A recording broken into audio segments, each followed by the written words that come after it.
right, I think we're going to get started. Thanks to everyone for joining us today. And welcome to our session, Riding the China Wave, Understanding Trends and Opportunities in Chinese Education. I want to thank the folks from ASU GSV for arranging this session, as well as Joy Chen for introducing me to these folks. I'm Sean Cavanagh. I'm a senior editor for EdWeek Market Brief. This is a membership service that provides original reporting, analysis, and exclusive data on the K-12 market. We've done a lot of reporting, not just on the U.S., but also opportunities abroad as well, including China. So this is a topic that's of great interest to me. China is a market that, as many of you know, is widely regarded as presenting great potential for foreign education companies. Today we're going to talk about what some of the best opportunities for companies are, what foreign companies and investors need to know about the Chinese education landscape, and what mistakes they should avoid. I'm joined today by a panel that brings a lot of terrific insider knowledge to this topic. Let me start by introducing the panelists. And I just wanted to mention also that I'm going to leave time at the end for questions, so you can go directly to the sources here and pose your own questions to the members of the panel. Let me first start by introducing Ying Wu, is the general manager of the investment division at the TAL Education Group. Previously, he co-founded Beijing-based First Leap Education in 2009. He also worked as a senior consulting and managerial roles in multiple Fortune 500 companies, including Sun, IBM, Siemens, Pepsi, Kmart, Huawei, and Lenovo. He received his bachelor's degree in computer science from Beijing University and his master's degree in computer science from Indiana University. Closest to me is Yi Wang, who is the founder and CEO of Liulishuothe. Very good. Okay. Great. China's Got it. Bingo. Yeah, 2 points for me. Okay. China's leading AI plus education company in language learning. The company's namesake app is the leading English learning app in China with over 42 million registered users. Yi was a product manager at Google in California before returning to China and founding his company. At the far end of the podium here is Boyu NING, is the founder of the Mabi Kid Education and Liulishuothe. It's fine. Okay, English and TAL Education Group. He later served as Deputy Director of Strategic Investments at TAL.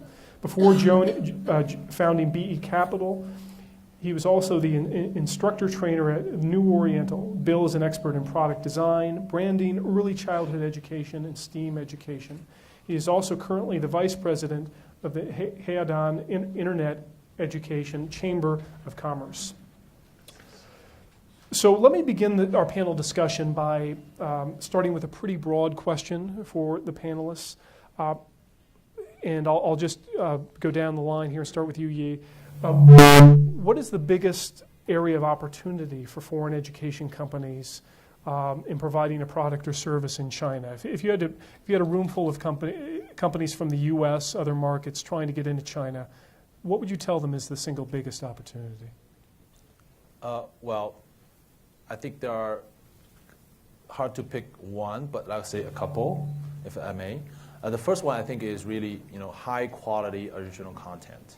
Right now, ranging from the STEAM, the STEM, the world, and to programming. I think a lot of the companies, Chinese companies, they are looking for original high quality content that they can sort of import or adapt into the local market. And I've seen, I think John can elaborate on that, but I think there are a lot of opportunities in that regard, and I think the way if the U.S. players can really find the right match with the domestic players that have hopefully the brand name or even more importantly the access, the channels, I think they will be off to a very good start. But on top of that, I just want to quickly mention technology. Okay, so in the area of education, I think a lot of people are coming up with very good technologies. our company does as well. But the tricky thing there is how do you actually integrate the technology? In education, technology itself doesn't really work. You need to marry that with product or with content. So I think that part can be tricky. But I think a lot of the Chinese companies, they are looking at Silicon Valley or the U.S. in general for good cutting-edge technologies that can be used to sort of bring their business to the next level. So I would say content and technology. John, your thoughts on the greatest opportunities right now for companies seeking to work in China? Yeah, let me share a little bit. Yeah, I do agree with Yi, by the way, on the content and technology. Let me share a little bit probably from a more end user perspective, what's kind of the growth sector in my personal view, and some of my team did some work in the past 1 or 2 years.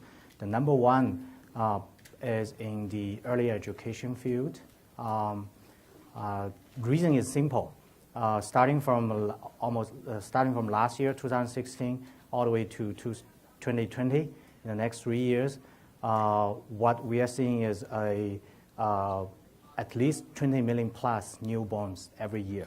Okay, so because of some of the policy change, some of the the overall demographic structure, but anyway, this are pretty much certain that there will be a quote baby booming, short burst coming in the next 3 to 5 years. So that's definitely one of macro level a growth area in terms of early education in whatever format.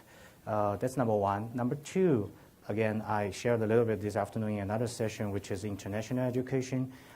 We call it international education, but in a nutshell, it's really a more diversified education that lots of young families, young parents, especially when the parents are born after 1985, basically they live in an internet world ever since they were students themselves. So they do want more diversity in terms of education for their children.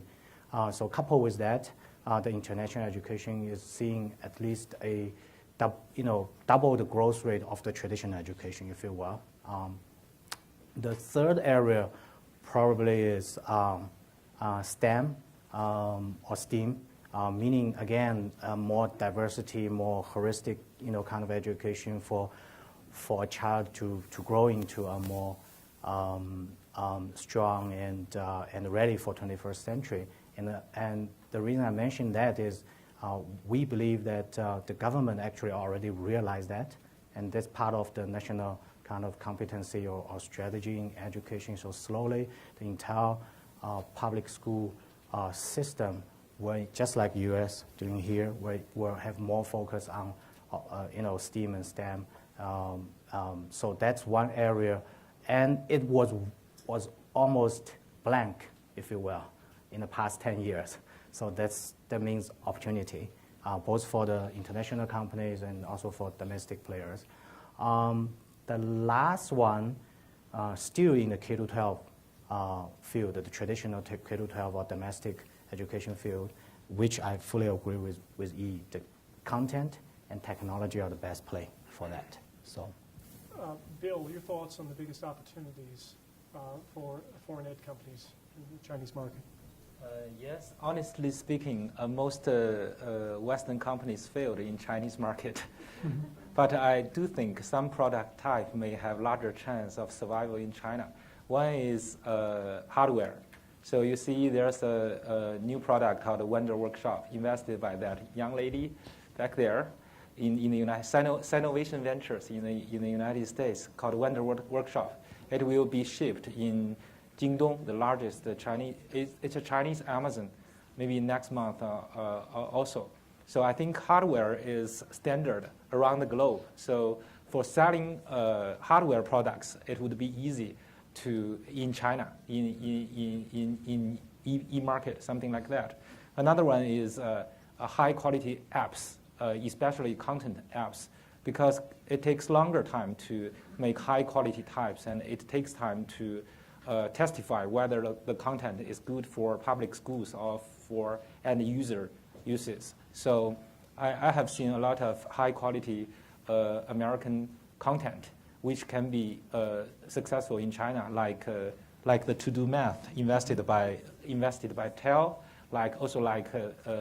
This time I've seen the Brain Pop is a kind of STEAM class,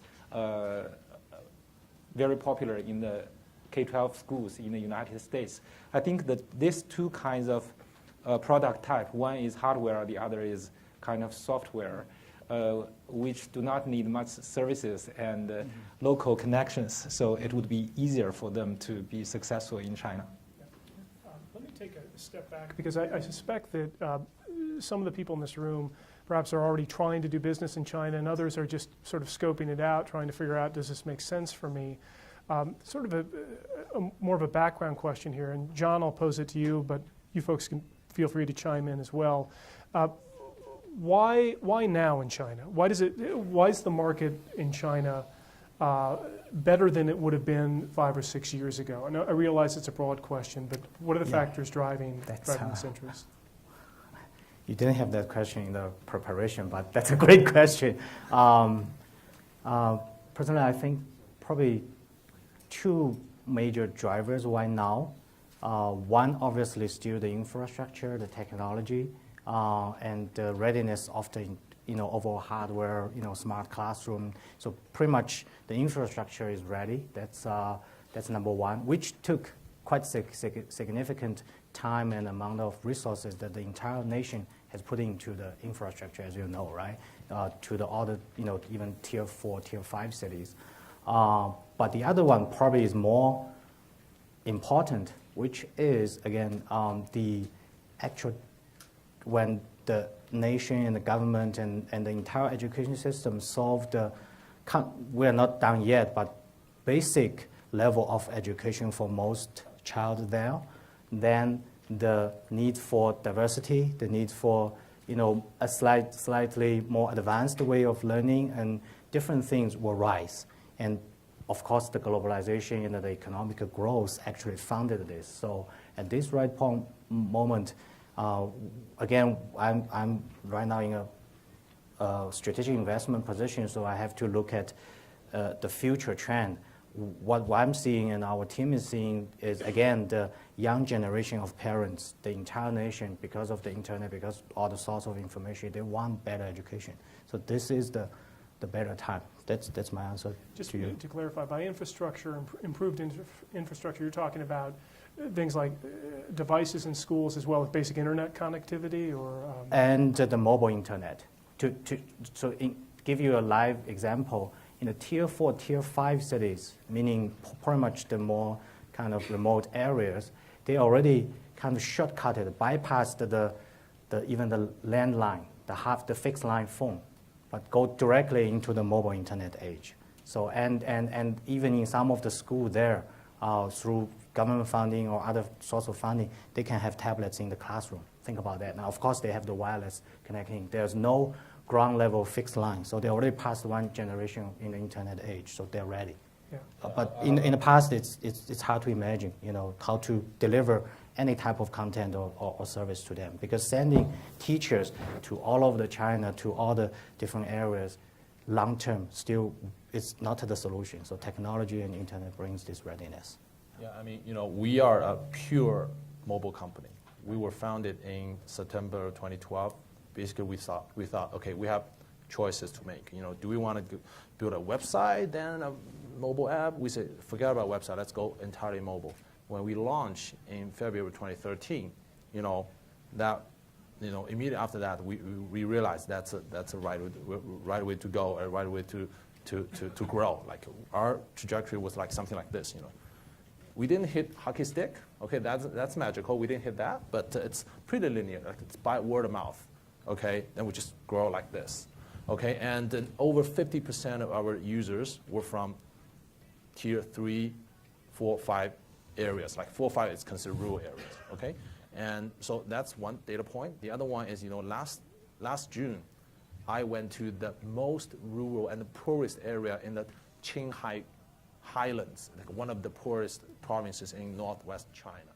And there was this Tibetan orphanage school, where we donated our paid course for free, and another smartphone maker donated like 100 smartphones, and that's like a social responsibility project. When we got there, it's interesting that they actually have very good internet connectivity. They even have electronic whiteboard, but there's no content. So the teachers there have never used it, okay? And there was power outages, that happens every so often, but the network is there. There was electronic whiteboards. So basically, the Chinese government, they spend a ton of money every year, making sure the hardware, the network connectivity is there. But now I think we are seeing a promising shift from just focusing on hardware. It used to be the case that you need to, when you write a proposal and you want to sell it to the schools, you need to say, okay, the software is giving you for free, but you buy the hardware, we'll give you the software. But now there's a mental and mindset shift, towards you can actually buy content, high quality content. You can buy it. It's worth something. So I think that's healthy, progression. Yeah. Just to clarify on that, so if you're a foreign company looking to work in China, are you likely to find the infrastructure is very much going to vary city to city, region to region, or is it pretty consistent across regions? What, in terms of the tech infrastructure, what are you likely to find, would you say? Well, you guys can add. Let me take the first step. I think the heterogeneous nature of the infrastructure is definitely more pronounced in China. Okay, sorry about that, but that's the case. Okay, there are just so many more like Android devices of different, ROMs or operating systems or variants of that, there in China today. That's just the nature. Okay, and that's why actually when we deal with Android users, we actually find it much more difficult than say iOS users. That's just the nature. But I think in terms of access, I think you will still notice that in certain areas, people, especially say college population or certain population or certain areas, they are still somewhat network traffic sensitive in the sense, it can still be a little bit expensive, like, in terms of bandwidth, monthly charge or whatnot. Okay, but so that's why, taking us as an example, when we launched in 2013, which, was actually a long time, considering how things progressed. At that time, we actually spent specific effort in making sure, our, the speech recognition engine that we built can actually work offline. So people actually telling us, hey, if it requires network connectivity all the time, it's going to limit our usage. So we said, okay, maybe we need to decouple that. Okay, so very small network consumption that can spur better usage. But I think that's improving all along. But I think I would, depending on the nature of the product you're trying to ship into China and in the China market, I would do some research and look at what demographic, where are they located? Are they mostly using it at home? Then I think more or less you're covered. It's okay. But if you you envision a lot of on-the-go kind of usage, then you may consider an offline mode or on-device mode. Right. Bill, I wanted to ask you something. You were alluding before to the fact that, well, a lot of companies may be trying to make it in China, but many of them fail. I'll pose this question to you, and the others can weigh in as well. But I mean, what do you see as the biggest mistakes that foreign education companies tend to make when they try to break into the Chinese market? If you see the same mistakes being made over and over again, what are some of the most common mistakes? Honestly speaking, first I will give a quick answer to the first question. I have a very interesting observation because I have been to the United States 7 times each year, in consecutive years, and I've seen the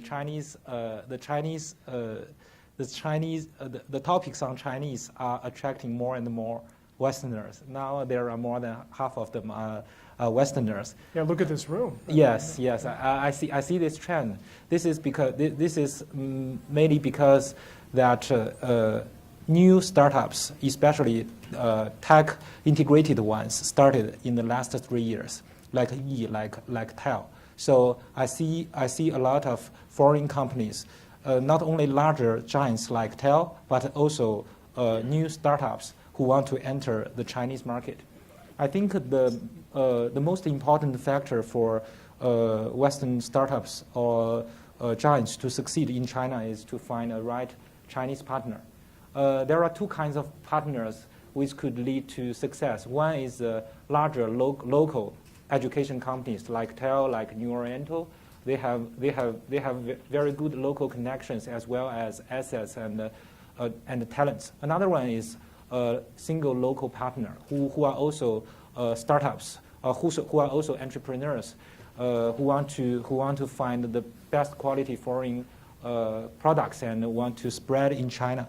So I think if a Western company want to succeed in China, the first thing they should do is find a local partner. And the chief representatives, the CEO of China should be local people. So we are trying to do some investment on some foreign startups, Chinese offices, because in that case we can skip the product evaluation part. We just evaluate the entrepreneur. If the entrepreneur is good, we can invest in as an early startup. So I would say that that's the only way to success in China.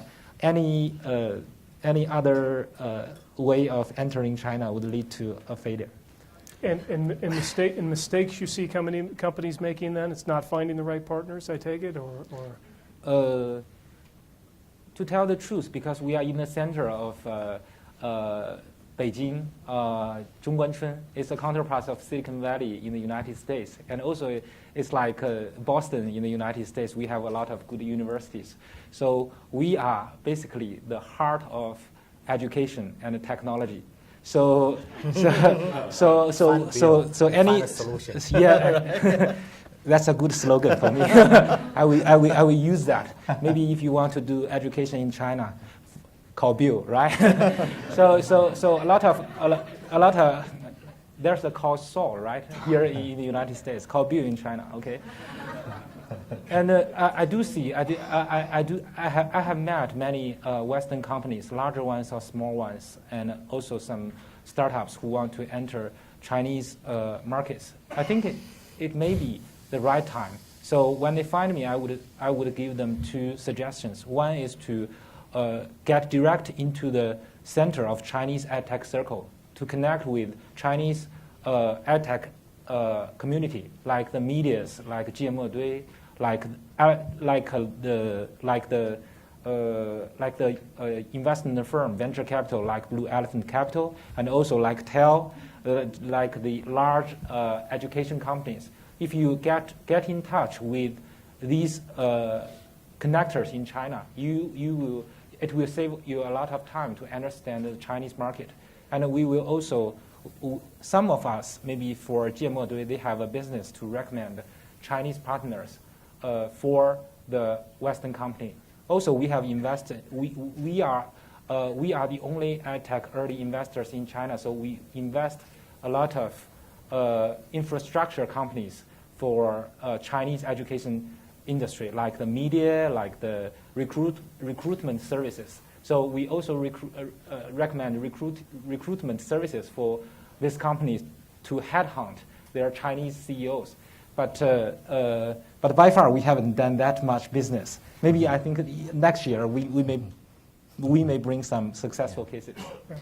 John, let me ask you. So if you were to advise companies trying to do business in China, don't do this. What are some of the mistakes that you think they could avoid? I think Bill pretty much. Okay. I did see successful Western companies in China, obviously in different industry, but rarely I agree with but rarely in education, in a way. So if I were to give one recommendation, I tend to give that before you enter the market, you do have to understand. First of all, understand who are your core customers, be it public schools, be it training schools, or be it end consumer parents. Second is, most likely just take the assumption that the situation, the user scenario, might be slightly different over there comparing to the scenario here. So if you take those two assumptions and go there, find the right partner or find the right source of information and find the right people to run your business, I think there's a fair ratio of success over there. So that's my comment. So you don't have to find a TAL to be successful. You just have to take the assumption that your solution or your product probably have to find the right customer over there. You don't want to conquer the whole China just in day one, and also listen to the customer and try to fit your solution or product or whatever service or whatever it is to that right target, and through the right help that who can give help over there locally. So that's my Any thoughts on mistakes that American education companies could avoid that you see coming up again and again in China? Well, the biggest mistake is to just land in China and start doing your thing without talking to Bill first. But the second thing I can add on that is, a lot of the B2B companies, they realize, okay, I need to find a local partner, and set up things and before going in, right?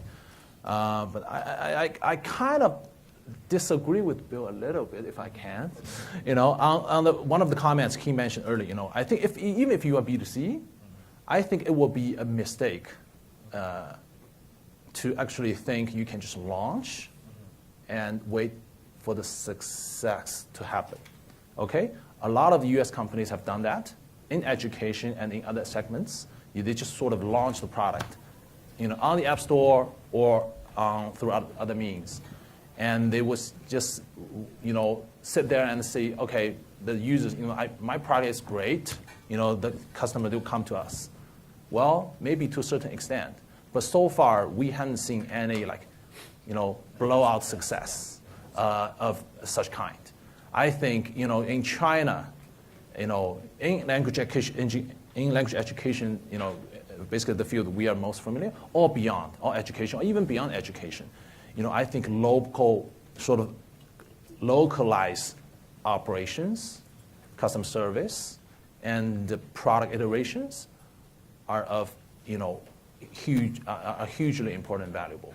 So I think to achieve that, I would agree. Whether or not you have a China CEO who is Chinese, hopefully that will help. But definitely, I think you need to have a local team who really knows, what the local customers want, and look at the data and do the have a decentralized, meaning detached from the U.S. headquarters. You can do the local operations iterations in a very autonomous fashion.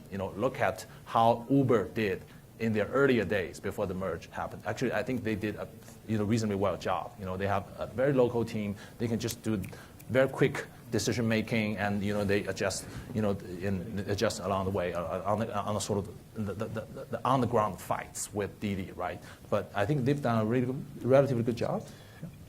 Just to clarify, when you're talking about finding a local partner, the local partner in China, their value is what? Is finding buyers in schools. It's opening doors more generally for you. What should the local the local partner in China be able to do for you? If you are talking about specifically B2B or in the B2B market, well, John can add, all right? So basically, I think you need to somehow decide, okay, these are the pot of money I'm going to make, okay? And this part, this is the part the part that I'm going to give it to my local partners, and that's where you sort of make the cut, okay? So it's one thing you have someone to really help you open the doors, and you would just go in by yourself, or it's the other thing. I will handle product, and maybe you handle sales and operations. Like, where do we divide up the responsibilities? I think that's a conversation that's worth having, and I don't have a blanket answer, but I think anyone who are coming from a different market, I think you want to be cognitive of the complexity you are facing. The China market, the Googles and the Amazons and the whoever's of the world, they're smart, but they didn't actually, get the kind of success they were hoping for, right? So some of them are still working on it, some maybe not. So that's the thing. I think, at least I want to, say, you want to have that conversation. You want to understand, you want to hopefully find a partner at the other side of the table who can, have the understanding of how your company works, and they have a good understanding of how the local dynamics are, and sort of find the right division of work responsibilities. I think once you both parties feel you're reasonably confident and comfortable that's the right division of work, then you can go in with a higher rate of success. Right. John, I think let me add one more point. I think going forward, probably the next kind of stage, it's more about, again, technology and technology driven. So in that, and technology in a real user scenario, quote, quote, product. So in that sense, I would, if I forget about, government relationship, channels, which are very important in the traditional, quote, quote, business, whatever industry it is, I would just focus on the insight and the operational value that the local partner can bring to my technology and to my content iteration. So if that, I still believe that's the key for larger scale, rather than just, you have a product, you find the right partner, they can sell, but that works in the previously.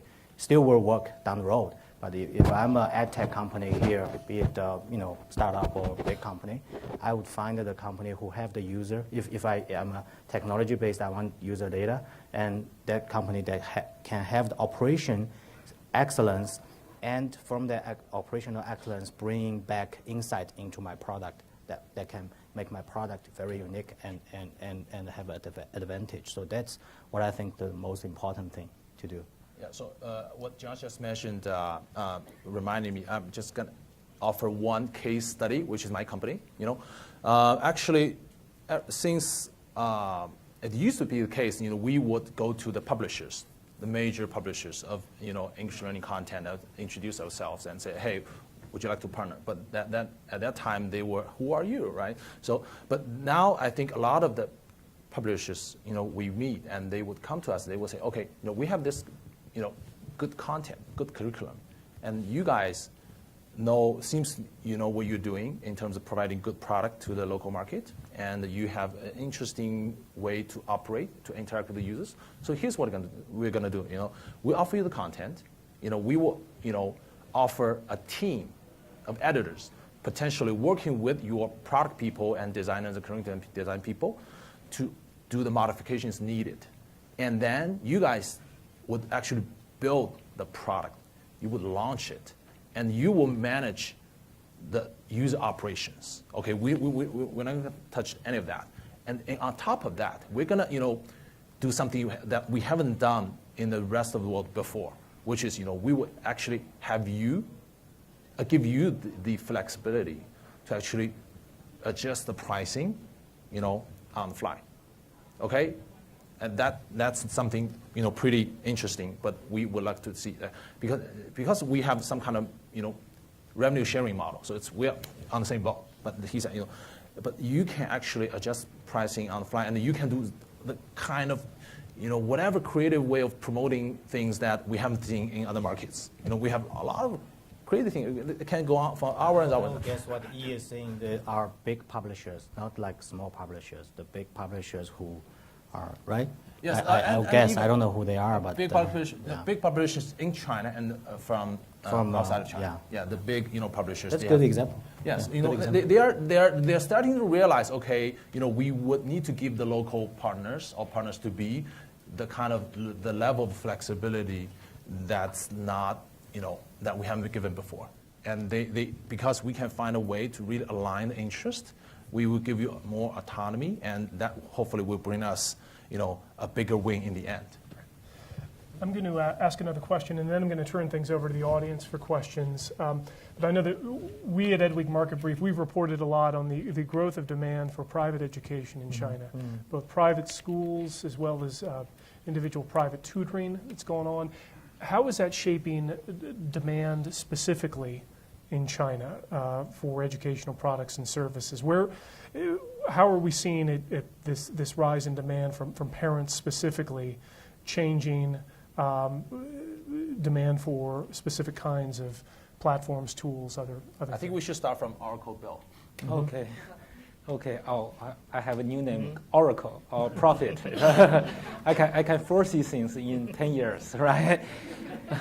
Okay, I think America is a good example for China in K-12 education, because in the United States the infrastructure is kind of completed. I know that Chromebook has occupied half of the hardware market, and also that the G Suite for education, and also the Google Classroom and Google Expedition and Google Daydream are all very good products for K-12 schools. And Microsoft and Apple are competing in this market, and they all provided the hardware, the software, the system, the apps. So the United States K-12 market is way more mature than Chinese ones.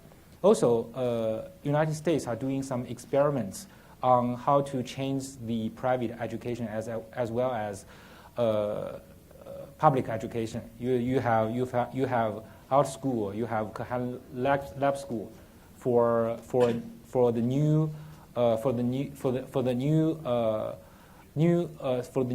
K-12 schools, and also you have Submit Learning for better charter schools and for the lower end of public schools. I think you are doing a relatively good job compared to China. But in China, you know that 99% of schools are public ones. So especially the government tends to make the last 1% to disappear.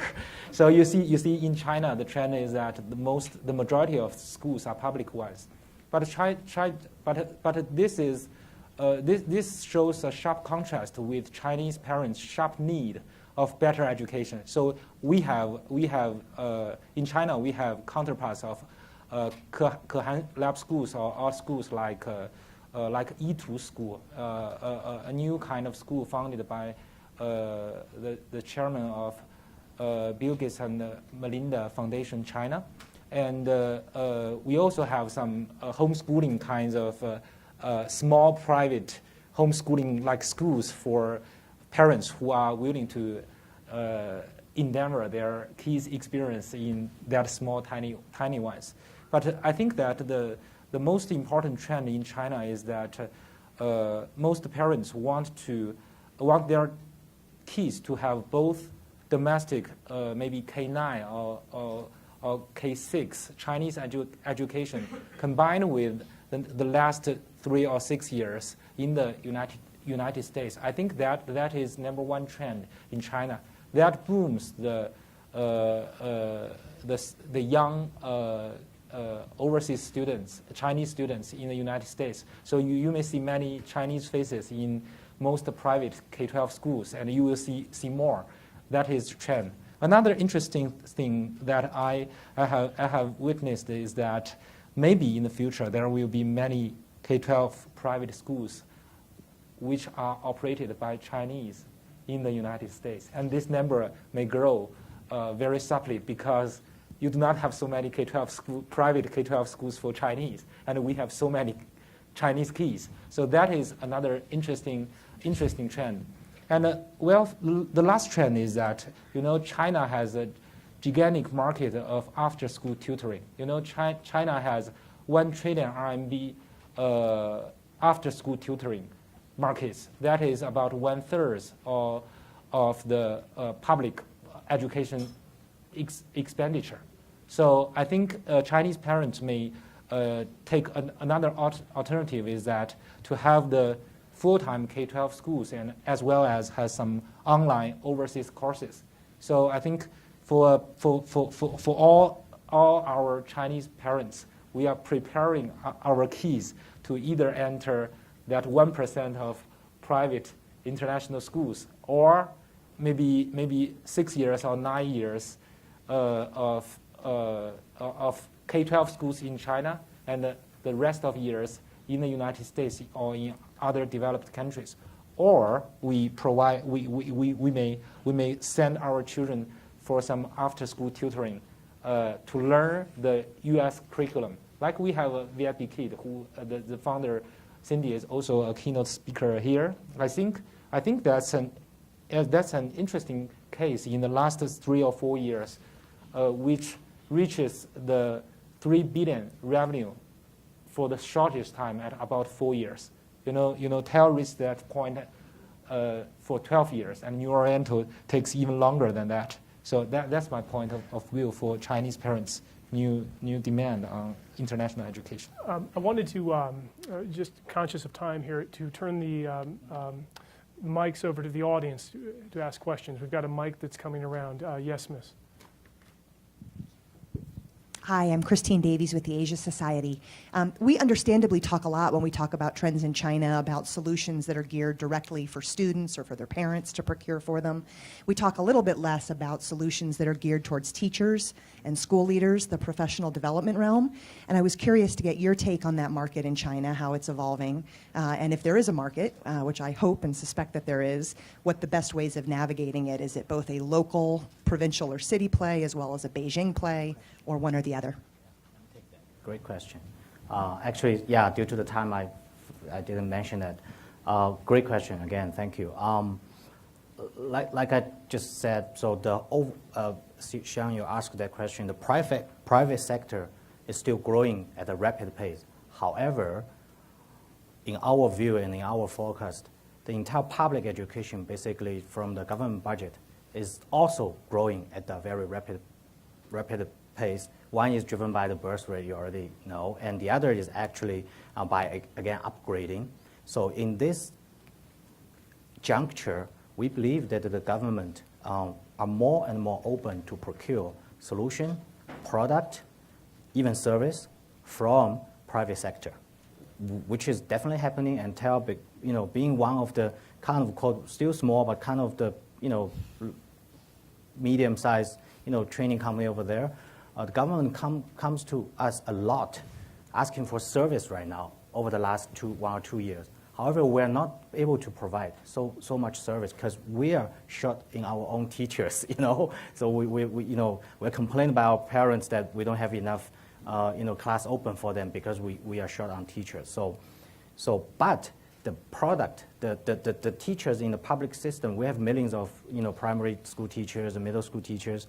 All they need, they're well trained to some extent, to navigate textbooks and all that. But as long as we give them better products, better content, or even like the teacher professional development tools to help them to deliver better education in the classroom, being the 99% of the whole country, which will be great. And government realize that. So my answer to you is definitely there's opportunity. And in this case, if you really have a good product, you think you can help public schools, be it in whatever age, you can find TAL in a way, because we are getting lots of demand that we cannot fulfill, frankly speaking. For example, we have a kind of code English level reading program that we kind of imported and customized into China, and we're getting huge demand from public schools, elementary schools. So just... You wanted to add something about the teaching element? Yes, so this is an answer to your question. So I'm gonna answer from a different angle. So actually, there have been a lot of push and a lot of spending and efforts in teacher training in China, and especially given the hugely unequally distributed teacher resources. Like in some of the provinces in the north and the west, like vast majority of the schools, they lack certain type of teacher, like English teacher or math teacher, for a long time. That hasn't been improved, significantly in the past decades. So, my answer, or at least I think, a school of thought has been, can we do it in another way with better efficiency? So our answer is let's come up with AI teachers. Okay, that's what we have done. We actually built an AI teacher on mobile that we have proven to be 3 times more effective and efficient than learning from the traditional classrooms, from the human teachers. Okay, and that's not to say we're going to replace the teachers, but actually we can help them offload a lot of the work they've been doing so that they can focus more on the actual students' development. From the Kong Lab School, there's a teacher per class, they don't teach anything. Okay, that particular teacher, they just monitor the students' progress. And so they each get more personal attention. Okay, I don't know if that's the answer, but I think this is a very promising way of addressing a lot of the teacher resource problems. Actually, one of the bigger foundations, I wouldn't name the name, but they spent a lot of resources on teacher development. They've been training the principals, they've been training the teachers, but they started to get impatient. So this year they're going to work with us. Say, okay, on the one hand we're still going to train those principals and teachers, but on the other hand, let's see, whether we can actually go straight to the students and the teachers with products, okay, in a way that can offload their workload and in a way that they can sort of augment the learning experience, of the students directly. Other questions on the Chinese market? Don't be shy. I see a hand. Thank you. Eric Hill for Rosetta Stone. And very interesting presentation. I wanted to just follow up on what you were just saying, because I've always had the impression that there's a strong value placed on live instruction. And even in a technology setting, it's often to support the live instruction and to leverage it. But you're talking about a more shift to more like we have in the US, where there is a fair amount of independent practice on technology products. Do you see that as a change that is actually gaining in China and is actually a part of the solution? Or is there something still special to the China market that we should consider when we think about our products in China? Okay, I'll follow with you guys can add. I think it's a general trend. There are a bunch of companies in China that are building products both focused on in-classroom teaching, like the teachers in China, they're using more and more iPads and phones and with devices, right? That has been integrated into a day-to-day practice of their teaching within the classroom. But on the other hand, somewhat of a flipped classroom approach, although the word it become more of a flipped cliche, but actually a lot of the off-classroom exercises, assignments are being done electronically. I think that's a trend that's not going to go away. So I think in that regard, whether it's we have Sheldon here, his company is one of the leading companies, doing after classroom, assignments electronically, they cover different subjects, right? So I think it's a huge trend, and it's a trend actually welcomed by teachers, parents, and students. So yeah. Now, quick answer. Add to his point. One is in the classroom environment. It's all about one teacher managing 50 students for better teaching efficiency. But personally, more and more students, they want more personalized results and more kind of adaptive type of thing. And with what you just said, that the equipment is ready, hardware is ready, content is ready, infrastructure is ready, mobile, so it makes it possible. Yeah. So I'll give you another observation angle. I've been to 3 teachers' college in the United States, like Harvard Education School and Columbia Teachers College, and the Education Department of University of Pennsylvania. And I've seen increasing numbers of Chinese students, but I think the total number doesn't match the Chinese need for great teachers. So what Chinese education confronting, what the problems Chinese education system are confronting, as well as the United States ones, is that they both lack qualified teachers. So I think that technology is the only way to equip the relatively less qualified teachers to make them have the kind of qualified education for kids. So that's why that we bet that education is maybe the turning stone for the education change, not only in the working force side, but also in the government or organization side.